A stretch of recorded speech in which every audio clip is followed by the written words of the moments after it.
Une thermographie, c'est un outil qui va nous permettre de répondre, qui s'inscrit pleinement dans notre démarche TEPOS, puisque sur notre feuille de route, l'un des premiers axes, c'est la sobriété et l'efficacité énergétique.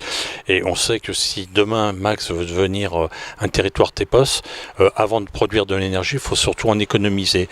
Et le résidentiel est le secteur où les économies d'énergie sont les plus importantes. Voilà. Et donc cette thermographie va servir aux particuliers, mais aussi aux professionnels, d'évaluer le potentiel du gisement d'énergie sur Max.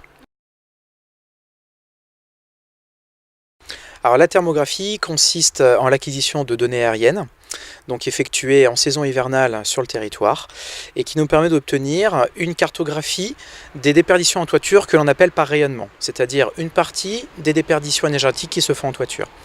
L'idée des produits est de mettre en forme un certain nombre de cartes orientées utilisateurs, donc des atlas cartographiques, des posters, un site de consultation qui permet de remonter aux résultats par toiture et de faire un premier diagnostic au niveau de l'état d'isolation et des travaux qui pourraient être engagés.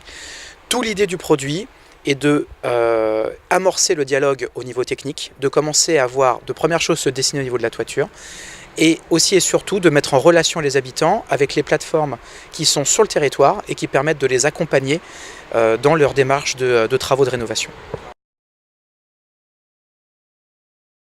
Alors effectivement, la communauté de communes, dans le cadre du PLH numéro 2, a créé un fonds de règlement qui intervient sur des bâtiments qui atteindront le label Effinergie, 700 € par logement, interviennent aussi surtout sur les foyers modestes et très modestes, et là c'est sur 50 € du mètre carré avec un plafond à 5000 €, et aussi une aide forfaitaire sur la rénovation des toitures à 500 €.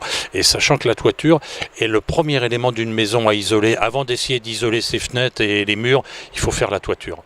Voilà, ça c'est des aides. Après, il y a d'autres possibilités avec l'ANA et ainsi de suite. Mais là, encore une fois, c'est sur la plateforme qu'il faut venir et voir les conseillers qui sont là pour faire des visites, qui sont là pour accompagner les gens et qui n'ont surtout rien à vendre, juste des idées à donner.